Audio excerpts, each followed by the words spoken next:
guys, Unc here. Thanks for checking in again. Appreciate you coming back to my channel. Today's topic is do-it-yourself gardening. As you can see, I have 3 garden boxes here.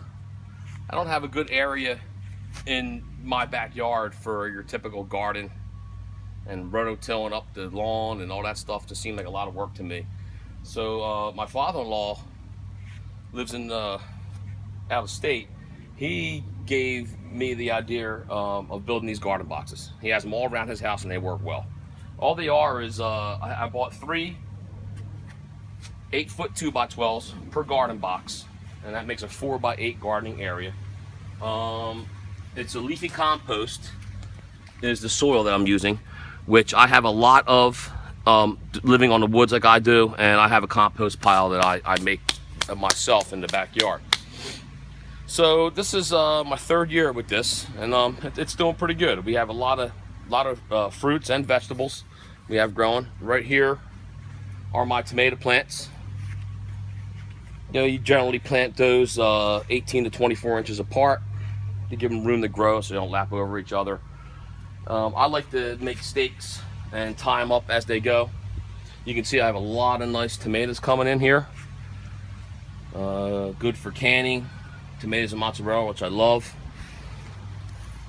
Sandwiches and everything. A little later I'm going to show you what I do is I put the stakes in the ground. As tomato plants get bigger, I just screw stakes on them to as the plant grows, I can keep tying and supporting the plant. I'm going to do that in a little bit, so I'll show you guys what I'm doing there.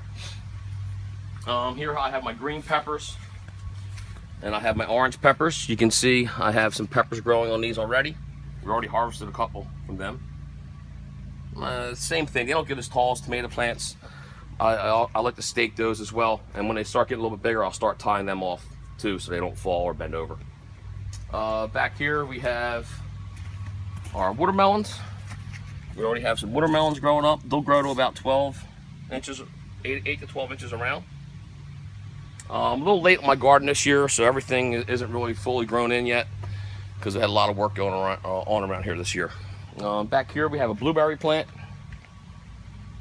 We have another blueberry plant up on the deck in the basket. These will come back every year, and they produce delicious blueberries that my son keeps picking off and eating. Deck I have your basic basil for spices. I have another blueberry plant in the potter, and on the other side, not to show you that, we have a little plant for parsley. Over here, I just planted these not too long ago. I have my radishes, and they're already coming up. And what you want to do with radishes, they came up and they were really close when they first started coming up. So this is called thinning them out. So right here, these 2 plants are too close together. You want 2 to 3 inches between each plant. So what I'll do is, when they start coming up the first time, just pull that one out. Now that has room to grow, the root to grow, and to get bigger. Here I have carrots. They're just starting to come up.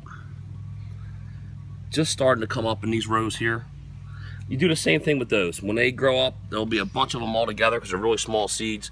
What you do is thin them out. You want to just pick out the little ones, so you have 2 to 3 inches between each carrot. Gives roots room to grow and nice big healthy fruit.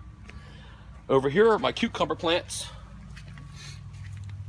Only 2 plants here because when these things start kicking, we'll get several cucumbers a week off here. You can already see we have a couple cucumbers already coming in here. A couple coming in here. So we put 2 here. Again, I'm late. Usually by this time of the year I already have a bunch of cucumbers already, but everything's late this year. But get back to me in the end of August, September. This will be completely full of cucumbers and this whole garden will be overflowing. Here I have, my brother-in-law was kind enough to give me some pole lima bean plants. Again, I'm a little bit late with that. These plants like to grow up along fences, or if you see some farmers, they'll make posts with strings attached so they tie them off to there because they kind of grow wild. So I'm going to plant those along my fence in a little bit. I'll let you guys see how I do that. Okay? So now we're going to come over here to my truck and I'm going to cut a few stakes for the tomato plant. We're back. Instead of breaking out my corded saw or getting a hand saw to cut the steaks, they only have to be rough cut. So I have a corded sawzall that I'll use. You guys can see I'm wearing a Fitbit here. That's only because I'm heavy and out of shape, or maybe I'm in better shape than I really look. Did you ever notice that you see a really in shape guy, a really fit guy? He knows he's in shape. He doesn't need to wear a Fitbit. It's overweight guys like me that are out of shape that have to wear the Fitbit just to tell them that they're out of shape.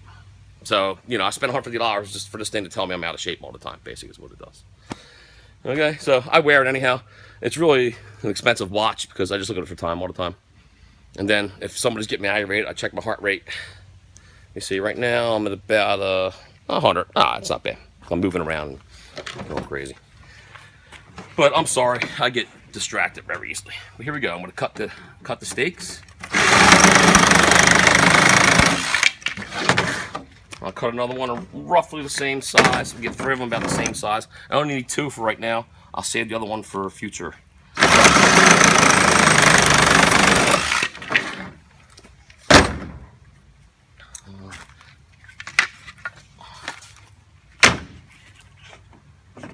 So, need a couple screws.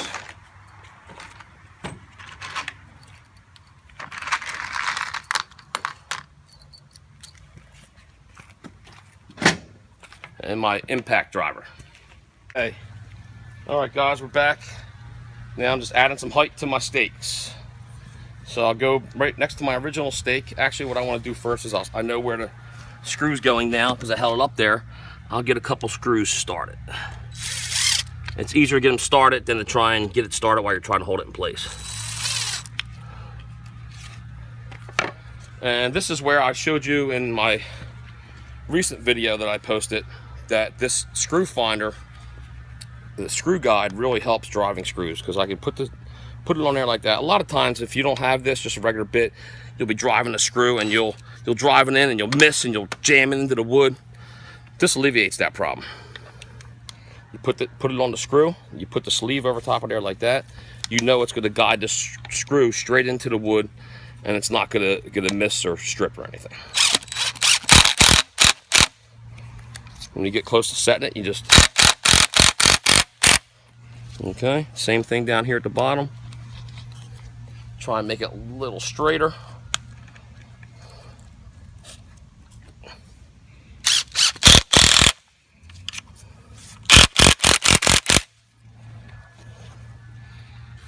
Now all these steaks that I use, they're just scrap lumber from just certain jobs I did and other projects I did.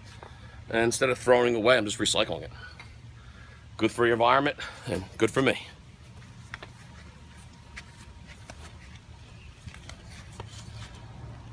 Same thing here, guys. I'm just seeing where I'm screwing at. I'm holding my thumb, marking the location of my first screw. So I know that screw's going right here. Get it started. Get the second one started. I can't tell you how many times before I start using these screw guides where I'd be holding the board and screwing it and it would slip off and go boom right into my thumb. And that really hurts. Okay.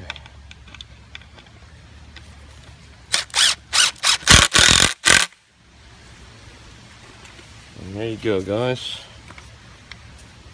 Same thing here. Screw finder over.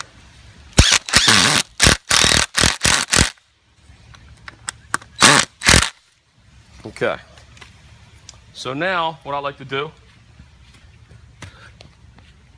you can see that this plant here is starting to get bigger and it's starting to spread out. You don't want it to do that because what will happen is these stems will start breaking over from the weight of the tomatoes. They'll snap and you'll kill a whole branch. It'll start getting intertwined with the other tomato plants. You don't want that. So what I do is I just basically take a piece of string. I always have this string laying around. I have my trusty sharp pocket knife. I keep really sharp with a sharpener. If you don't have a knife sharpener, 80 grit sandpaper works really well on sharpening knives. So now what I'll do is I'll just take, as these plants grow and they get wider, I just take pull them together like that. So many different knots I use. I use loop knots, fisherman's knots. Right now I'm just going to tie a basic knot to tie this together and hold it from spreading anymore. Voila. Now the plants will stay together. It'll grow up the board, keep the tomato plants from sagging and breaking off the branches. One thing I forgot to mention about if you do want to do the garden boxes, which I think are a great idea, I'd love them. Happy I did them. I had 2 I started with. I added this one this year to make 3 for this area. Get regular hem fir, kiln dried material, 2x12s. Don't get pressure treated. You don't want any chemicals in with the food you're growing. All pressure treated is a southern white pine treated with a chemical, and it's good for decks. It's not good for growing food around. And all I did was I just got a basic latex paint and coated them so they don't rot too fast. You know, they might last 5, 6 years, maybe 10 years if you keep coating them with the paint to stop them from rotting. So that's pretty much my garden, guys. A good way to stay self-sustained, save money on vegetables. I think everybody should have a garden. It's therapeutic to come out here after a hard day's work, tend to my garden, pick some weeds out, pick some fresh fruit, some fresh vegetables, and put them on the plate. Be back to you in a minute. I'm going to plant the lima beans and give you a few more tips on planting your vegetables. Hey guys, we're back. Getting ready to plant my pole lima beans.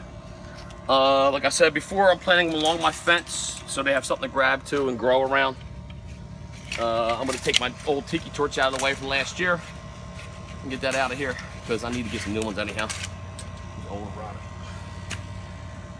So you just dig down. You know, you want to go down enough to where you're going to just go over top the stem with your soil. So I'm right over top of it.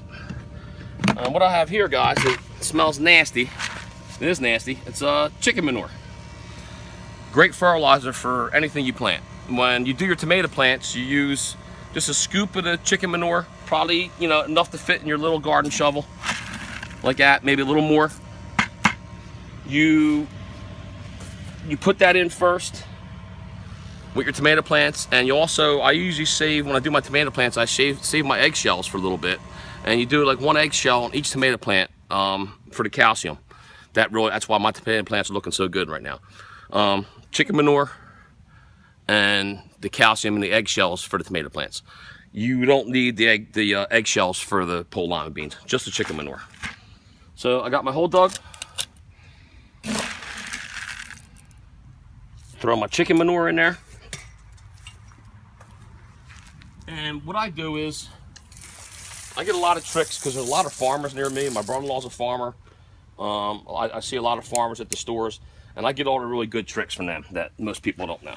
And I'm glad to pass it on to you guys. So you put the chicken manure in there, and then instead of, you know, ripping this root apart, I just squeeze it a little bit. You don't want to rip it apart. You kind of want the roots to dissolve into the ground. So what I do is, they told me you flood the hole out with the water, drop this in here, put your soil back over it.